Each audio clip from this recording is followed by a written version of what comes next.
Bismillahirrahmanirrahim. Rabbi zidni ilma.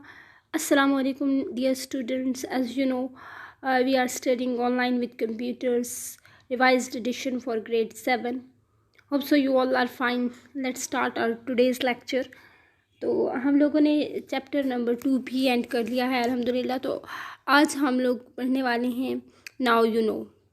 There are two types of software as you know that. First one is system software and second one is application software. ठीक है, तो हमारे पास दो type के softwares होते हैं, पहला सिस्टम सॉफ्टवेयर और दूसरा एप्लीकेशन सॉफ्टवेयर।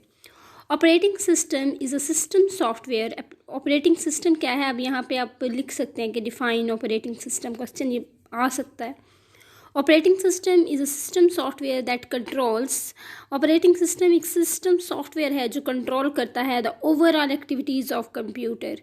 कंप्यूटर की एक्टिविटीज़ को ये ओवरऑल दिखता है, ठीक है, एज अ होल ये पूरी एक्टिविटीज़ सारी देख रहा होता है कंप्यूटर की, यानी सुपरवाइज़र भी कह सकते हैं आप इसको कंप्यूटर का।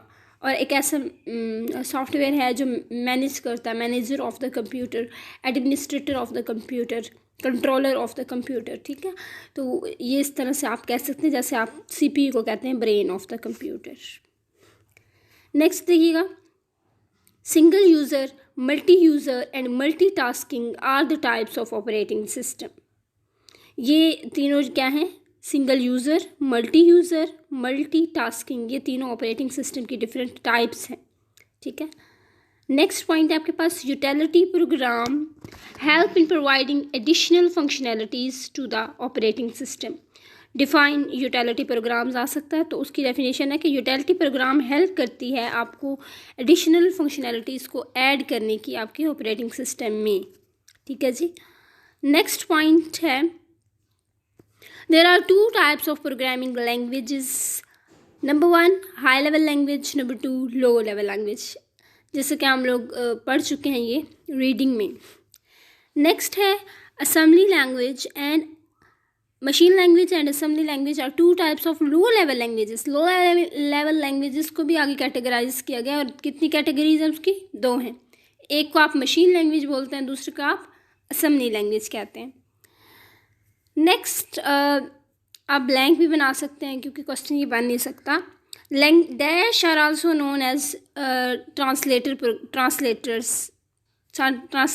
तो ट्रांसलेटर को ब्लैंक बना सकते हैं और लैंग्वेज प्रोसेसर को भी ब्लैंक बना सकते हैं, कि लैंग्वेज प्रोसेसर को आप ट्रांसलेटर भी कहते हैं और ट्रांसलेटर प्रोग्राम्स को आप लैंग्वेज प्रोसेसर्स भी कहते हैं। ठीक है, नेक्स्ट डिफाइन एप्लीकेशन सॉफ्टवेयर, इसका क्वेश्चन आपके पास बन सकता है।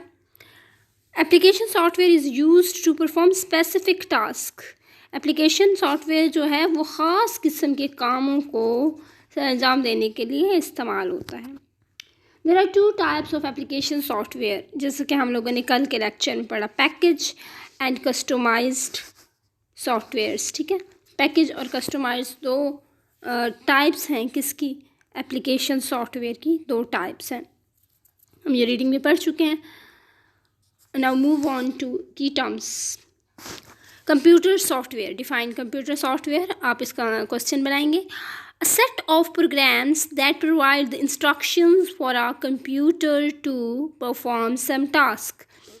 एक सेट ऑफ प्रोग्राम होता है जो कंप्यूटर को हदायत देता है किसी भी काम को करने के लिए। जैसे फॉर एग्ज़ाम्पल आपने कहीं पे जाना है और आपको एड्रेस नहीं पता, तो आपको वो एड्रेस बताने के लिए जो सेट ऑफ इंस्ट्रक्शंस दी जाएंगी, बिल्कुल इसी तरह कोई भी काम करने के लिए कंप्यूटर को भी सेट ऑफ इंस्ट्रक्शंस दी जाती हैं। सेट ऑफ इंस्ट्रक्शन का मतलब है सारा तरीक़ेकार उस काम के मुतालिक बताया जाता है कि इसको ऐसे ऐसे ऐसे परफॉर्म करना है। तो कंप्यूटर में भी इसी तरह से होता है, कंप्यूटर सॉफ्टवेयर में भी। Next define multi user, it allows several users, ये कई यूज़र्स को अलाउ करता है टू एक्सेस, के वो रसाई हासिल कर सकें the same data at the same time. ठीक है, मल्टी यूज़र का मतलब है कि बहुत ज़्यादा सारे यूज़र जो हैं वो एक जैसा डाटा एक ही वक्त में हासिल कर सकते हैं। ऐसा ऑपरेटिंग सिस्टम होता है multi user operating system. Next है multitasking, define multitasking, it is the ability, अभी यहाँ पे operating system multi user operating system की बात नहीं की गई, यहाँ पे सिर्फ मल्टी यूज़र की बात की गई कि टर्म मल्टी यूज़र का क्या मतलब है, ठीक है। नेक्स्ट है term multitasking, it is the ability to run 2 और more programs at the same time, ठीक है। 2 या 2 से ज़्यादा प्रोग्राम को एक ही वक्त में सरअंजाम देने को आप मल्टीटास्किंग कहते हैं। डाटा कंप्रेशन, कंप्रेशन का स्टूडेंट्स का मतलब होता है कंप्रेस करना, यानी कि आप साइज़ कम कर देते हो डाटा का। डाटा अगर बहुत ज़्यादा बड़े साइज़ में है तो आप उसका साइज़ स्मॉल कर देते हैं। It is a process of reducing the size of contents और डाटा इन द वॉल्यूम। तो हुजम में ये डाटा के साइज़ को कम करने के अमल को आप क्या कहते हो? Data compression. ये भी क्वेश्चन आप बताएंगे, what is data compression. Next आप बनाएंगे डिफाइन निमोनिक्स, ठीक है। नेक्स्ट आप क्या बना रहे हैं? Define mnemonics. It is an alphabetical abbreviation, ये अल्फ़ाबेटिकल एब्रीवेशन होती है used as a memory aid. ये एक अल्फ़ाबेटिकल एब्रीवेशन होती है जो कि हमारी मेमोरी की, कंप्यूटर मेमोरी की मदद करने के लिए होती है, ठीक है। किस तरह मदद करती है?